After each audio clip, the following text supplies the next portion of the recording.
Bienvenue.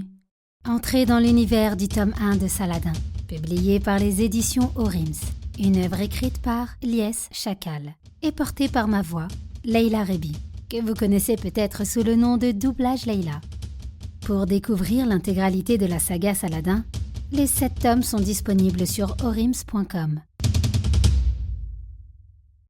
Acte 8. À la rencontre d'Ibn Battuta.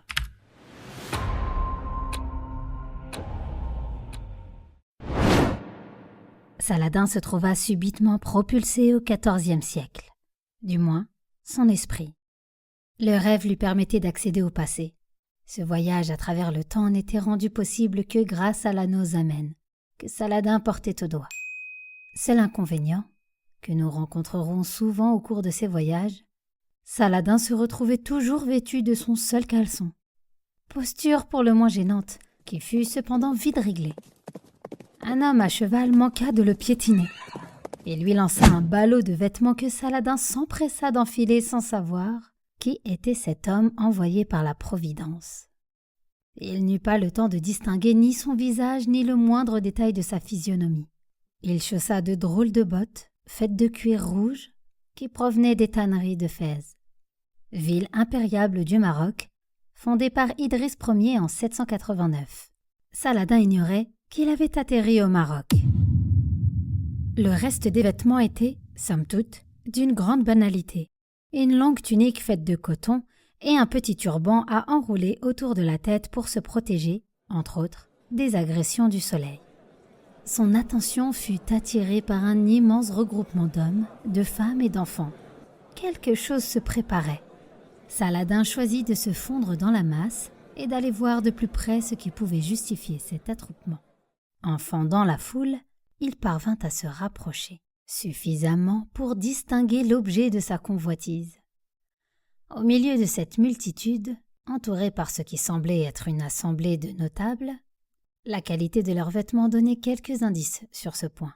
Se tenait un jeune homme qui montait à cheval de pure race. C'était un pur sang arabe, à la robe noire. Il était d'une beauté exceptionnelle. Le cheval arabe est le résultat d'une sévère sélection, capable de vivre dans des conditions de vie difficiles. C'est la monture qui se prêtait le mieux aux opérations de chasse et de guerre des nomades du désert. Sa réputation est sans pareille. Saladin se souvint que l'émir Abdelkader posséda un cheval à la robe noire. Revenons au cavalier qui montait ce cheval. Il faisait l'objet de toutes les attentions. Un homme et une femme, qui devaient être ses parents, lui prodiguaient des conseils et lui faisaient des invocations. Cet homme s'apprêtait à voyager au vu des provisions qu'il avait préparées. Après des adieux qui s'éternisèrent, il s'éloigna progressivement de la foule qui le salua une dernière fois de la main. Intrigué par ce qu'il venait de voir, Saladin entreprit de se renseigner sur cet homme. Il s'adressa à un enfant de son âge pour lui demander où il se trouvait et qui pouvait bien être ce personnage a priori important. L'enfant fut interloqué par la présence de Saladin. « Qui es-tu » lui demanda-t-il. « Je ne me souviens pas t'avoir vu ici. De plus, tu es trop pâle pour être de chez nous. »« Je viens de l'autre côté des montagnes là-bas, » indiqua Saladin. « D'où » interrogea l'enfant. « Bien, écoute, je n'ai pas beaucoup de temps. Où sommes-nous ici » s'impatienta Saladin. « C'est bien ce que je pensais, » insista l'enfant. « Tu es un étranger. Si tu étais de la région, tu aurais su que tu te trouves dans la ville de Tanger et que cet homme, que tu sembles ignorer, n'est autre que le fils d'une grande famille. Son père s'appelle Abdallah al-Lawati el-Tanji et lui se prénomme Mohammed. On le surnomme ici Ibn Battuta. »« Ibn Battuta » cria Saladin. Il se demanda s'il s'agissait bien d'Ibn Battuta qu'il connaissait. « Où se rend-il » ? « Il part pour la sainte ville de la Mecque et accomplir le grand pèlerinage, » rétorqua l'enfant. À ces paroles, Saladin se sentit comme transporté. Il ne réalisait pas encore ce qui lui arrivait. Ibn Battuta, le grand explorateur, celui-là même qui avait bercé son enfance, était là, à quelques mètres de lui. Il leva la tête pour profiter de ce moment exceptionnel. Malheureusement pour lui, il avait trop tergiversé. Ibn Battuta était déjà loin. Il était à peine visible. Saladin entreprit de courir. Il devait pouvoir le rattraper tant que son cheval continuerait d'avancer au trot. Pas facile de courir avec des bottes en cuir, et surtout avec cette longue tunique qu'il était contraint de remonter jusqu'à hauteur de la taille, ce qui ne manqua pas cette fois-ci de susciter les rires moqueurs des passants, enfants comme adultes.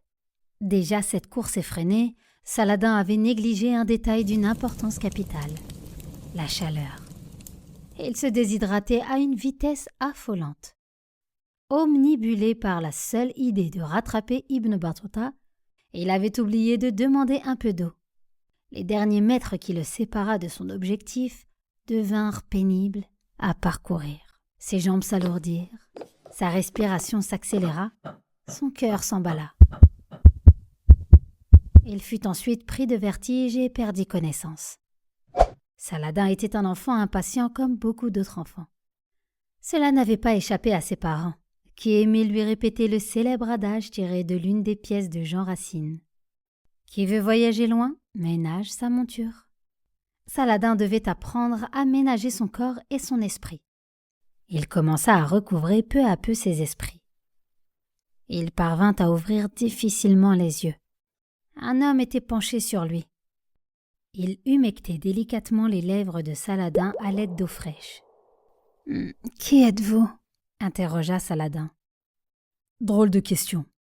Tu n'es pas d'ici, n'est-ce pas ?»« Où suis-je ? Je n'entends aucun bruit. Il n'y a personne ici ?» « Tu es très fatigué. Il vaut mieux ne pas faire trop d'efforts, mon enfant. »« Je dois rejoindre Ibn Battuta au plus vite. Je ne le vois plus. Il est déjà parti ?» s'inquiéta Saladin. « Comment connais-tu cet Ibn Battuta sans le connaître ?» interrogea l'homme avec un peu de perplexité. « Je connais son histoire et ses aventures, » répondit Saladin. « Avant même qu'il ait commencé son périple ?» rétorqua l'homme, plus que jamais intrigué par cet enfant. « Je comprends pas. Son périple est terminé puisque les livres en parlent. Il est vrai que j'ai prié le Très-Haut, le protecteur des voyageurs, celui qui subvient à leurs besoins, pour qu'il sème mon chemin de miracles, que je serai seul à pouvoir identifier. Je ne pensais pas, alors que je n'ai même pas encore quitté la terre qui m'a vu naître, être gratifié de ses bienfaits aussi rapidement. »« Seriez-vous Ibn Battuta » cria Saladin, qui retrouva un semblant de force. « Oui, je suis Ibn Battuta. Alors que je m'apprêtais à lancer mon cheval au galop, un homme, tout aussi intrigant que tu ne l'es, m'arrêta. Il portait une cotte de maille et un casque qui ne me permit pas de distinguer les traits de son visage. À l'évidence, il devait appartenir à la garde rapprochée du sultan. Sa corpulence et son allure fière en témoignaient. Son cheval était blanc, de race plus pure que celui que je monte. C'est une certitude. Et il t'a recueilli alors que tu t'étais évanoui en cherchant à me rejoindre, d'après ses propos. Il m'a sommé de te prendre avec moi. »« Comment cela ? Vous voulez dire que s'il ne vous avait pas obligé à le faire, vous m'auriez laissé sur le chemin ?» s'inquiéta Saladin. « C'est un peu embarrassant pour moi, mais oui. Je pars pour un long périple, coûteux et dangereux. Devoir subvenir aux besoins d'un autre voyageur est tout simplement impossible pour moi. Mais il a réussi à me convaincre, en me confiant quelques dinars pour m'occuper de toi. De plus, armé comme il était, je ne voulais pas avoir de problème. Il me connaît alors ? Je ne sais pas s'il te connaît, mais une chose est sûre, il doit t'aimer. Je n'ai pu distinguer que ses yeux qui semblaient embués par l'émotion. D'ailleurs, approche que je te vois de plus près. Mon Dieu, que tes yeux sont beaux. Je jurais que tes yeux sont pareils à ceux de cet homme. Incroyable, s'exclama Ibn Battuta. Incroyable, répéta Saladin. Était-ce le même homme qui lui avait jeté, à peine arrivé à cette époque, les vêtements qu'il portait? Qui pouvait-il bien être? Pourquoi tant de mystère? Ibn Battuta l'interrompit dans ses réflexions. « Il faut absolument que je reprenne mon voyage. Enfin, corrigea-t-il. Que nous reprenions notre voyage, puisque tu es là. Le seul inconvénient, c'est que tu n'as pas de monture. Mon cheval ne supportera pas le poids de 2 cavaliers. Nous essayerons de trouver une solution la nuit passée. Il nous faut avancer le plus possible avant de dresser notre campement en lieu sûr. Monte avec moi. Le temps presse. Ibn Battuta lança son cheval à vive allure. Il choisit de longer les villes situées à proximité des côtes. Saladin avait du mal à croire que ce qu'il vivait pouvait être vrai. Pour être plus précis, il vivait chaque instant avec passion. Peu importe que cela soit réel ou pas, il savourait cette expérience. Après avoir parcouru une centaine de distances, Ibn Battuta choisit de faire une halte à proximité d'une tente de nomades croisée sur le chemin. Ces derniers les avaient autorisés à dresser leur campement non loin d'eux. En effet, les routes n'étaient pas sûres. Il valait mieux ne pas prendre le risque d'être trop isolé.